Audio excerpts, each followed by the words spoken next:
The murder of a 10-year-old girl last week outraged hundreds of Mainers who feel the Department of Health and Human Services failed to protect her. Marissa Kennedy allegedly suffered months of physical abuse before she died of battered child syndrome. And neighbors say they reported the suspected abuse multiple times. Tonight, a newly discovered report shows failure to follow child abuse protocol is a recurring problem at DHHS. The Department of Health and Human Services is dealing with a lack of resources, employee burnout, old software, all possible factors into why Kennedy's case kind of fell through the cracks. Actually, the first day they moved in, the little girl dropped something, and I see him smack her like a man would a man. And the cops were, there's many people that called Bangor Police. We did end up having to call and report the noises. He would scream, swear, and then the female, an older female, would scream back and swear, and then the little girl would cry and scream for a few hours. The Department of Health and Human Services is dealing with a lack of resources, employee burnout, old software, all possible factors into why Kennedy's case kind of fell through the cracks.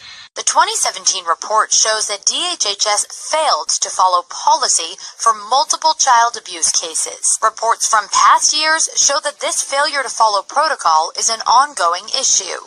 The report also shows that DHHS failed to recognize when kids were at risk in their own parents' home.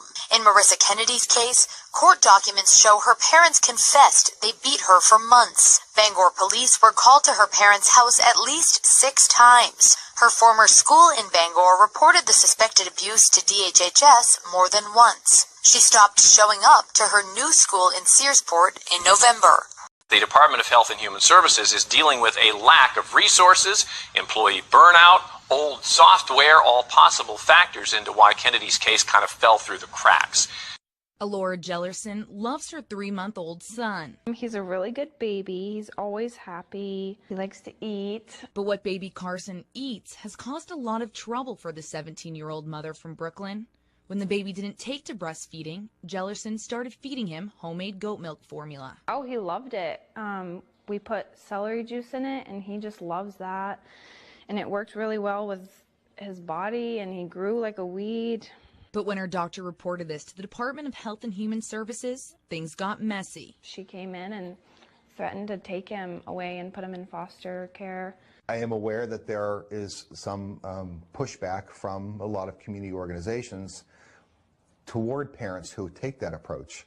I don't really know what's driving it other than perhaps some different cultural belief system, but I've got plenty of kids in my practice that have been given goat's milk, for example, and they're growing and developing fine. I hope this all goes away. It's been so terrible and hard on us. We're just trying to live our lives, and they keep bothering us. The Department of Health and Human Services is dealing with a lack of resources, employee burnout, old software, all possible factors into why Kennedy's case kind of fell through the cracks. In this particular case, I mean, there's education involved, the CDS, the DHHS, there's law enforcement. I mean, there's so many different agencies involved. I've got plenty of kids in my practice that have been given goat's milk, for example, and they're growing and developing fine. I hope this all goes away. It's been so terrible and hard on us. We're just trying to live our lives, and they keep bothering us. Now, according to the report, the Maine DHHS, quote, failed to demonstrate that it has a system to ensure the health, welfare, and safety of the 2,600 Medicaid beneficiaries with developmental disabilities covered by the Medicaid waiver.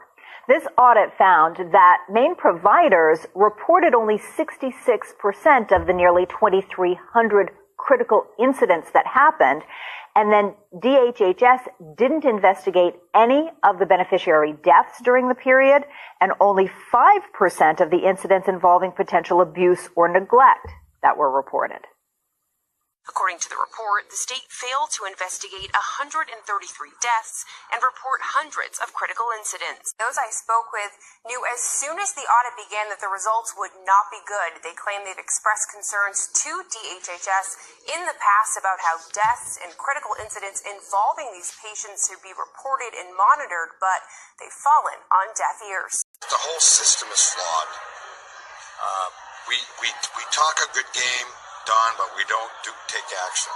The whole system is flawed. We talk a good game, Don, but we don't take action.